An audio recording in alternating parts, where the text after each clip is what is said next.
so it should be. Princesa, obviously. What's next for Princesa right now? He's scheduled to fight on March the 13th in Japan against a former world champion, and it's a very when you're a world champion, you know, all these contenders, man. Sometimes they don't even have. This is the next world champion who was also a light flyweight champion, but now he's moved up to 112 in the flyweight division, and again, you know, fighting for a world title, you know, takes you to another level. And being a world champion, man, you know, that's the hardest part, is just to maintain. Right. You know, it's easier to be a world champion than it is to maintain. Rudy, what fight are you looking forward to right now in 2025? There's a lot of big fights. It looks like Haney and Ryan might be fighting in 2025, the rematch. Devin Haney, I don't even like those motherfuckers, man. I like Ryan. I like Ryan Garcia, man. I think he's great for the sport. You know, there's a few of my friends that that do the writing as well. I'm not gonna mention the Korean's name, man, but he goes, Rudy, man. I go, yeah, well, he's good for boxing. How many fighters do you know can fill out an arena? Not too many. Not too many. One hand. Yeah, and that's the problem, and that's the thing. So the Ryan is good for boxing. He's a little loony, man, but at the end of the day, man, he can fight. But I think that he's better. He's a better fighter than we've seen. Unfortunately, he's the shot caller, and since he's the boss, he's the one that they all answer to him. You know, he's not where he's supposed to be. How does that fight play out? That rematch, if it happens? Devin Haney against Ryan. He knocks him out again. He beat him once. But when at 147 though, they can fight at 154 and he'll still kick his ass. And I'm happy to watch Ryan beat up on Haney. I just like those people, man. Why? They fucking get on my freaking nerves, man. You haven't done shit. I don't give a fuck if you're a world champion, man, but you don't have that status. You don't have that Sugar Ray Leonard, Tommy Hearns, Philip Benitez, Duran, those guys that were Floyd Mayweather. You don't have that. That's not your charisma. If you had a little bit of a charisma, like the fathers are more known than the fighter, I think. Oh, don't you think? Well, or they may be 50-50. And press conferences, who's more entertaining, the fighters or the fathers? Sometimes the fathers. I think the father. I think that would be a great event where the promoters should get together and put the two fathers on the co-main event. The two fighters fight the main event, like the Fimo and Haney would fight on the main event, and the fathers would fight on the co-main event. I know this is it. That would be a great fucking show, man. Yeah, man. Here with Rudy Hernandez at your new gym. First and foremost, talk to me about this beautiful gym, LA Boxing Gym. Yeah, look at the logo. You seen the logo? It's amazing. Pretty cool, huh? Yeah, state of the art. So talk to me about this gym. What's your question? Talk to me about your new beautiful gym.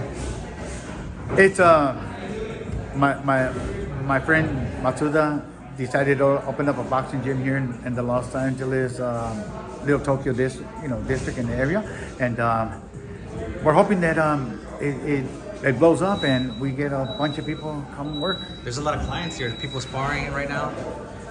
Well, it's Saturday morning and we have boxing between 9 and 11 o'clock in the morning. Sometimes 8 to 10. It depends on the people's schedule.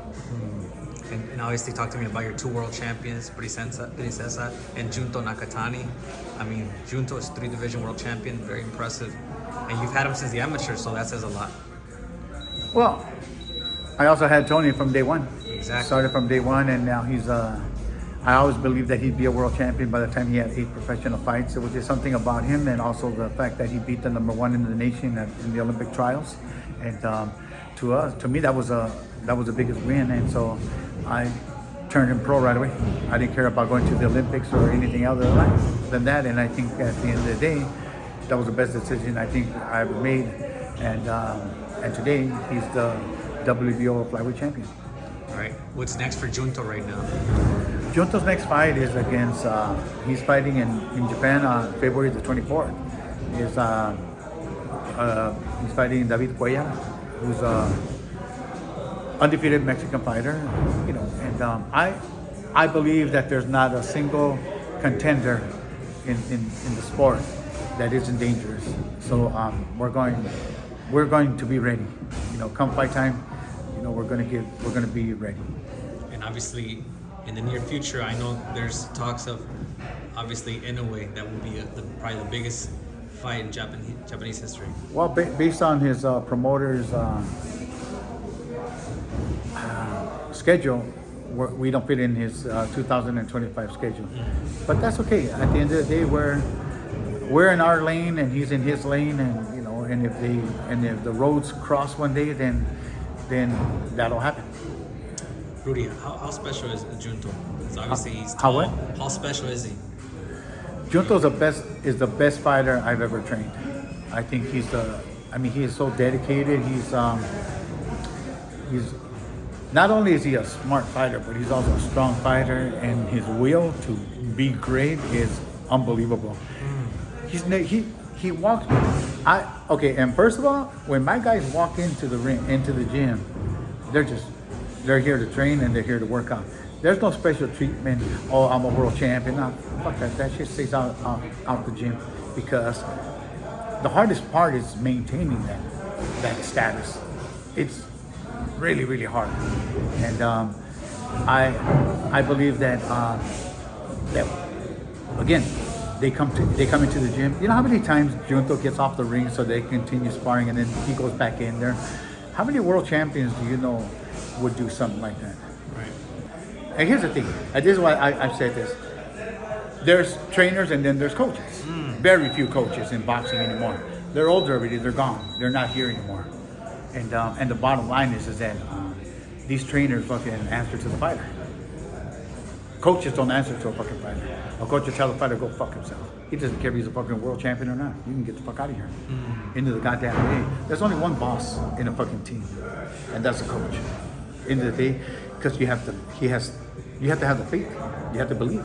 But if you don't, he has the experience as well. So into the goddamn day, man. You know how many goddamn trainers now in today's society answer to the fucking fighters? Big fat percentage. Yeah, they will fucking be there and they'll be okay with it. I had Torito Espino, who was the number one in the world at that one time, and then he showed up fucking like almost an hour and a half late to his workout. But my schedule with him was from 1 to 3. Well, he got there about 2:30, and by the time he was ready, it was about 2:50 when he was in the ring shadow boxing. And as soon as it hit 3 o'clock, I left. He goes, "Hey, wait a minute, but I just started." I go, "Yeah, that's your fucking problem, not mine. My schedule with you is from 1 to 3, and if you can't be here on time, then that's on you. In the goddamn day, I don't answer. I don't need you. I think you need me more than I need you." And that's how I see it.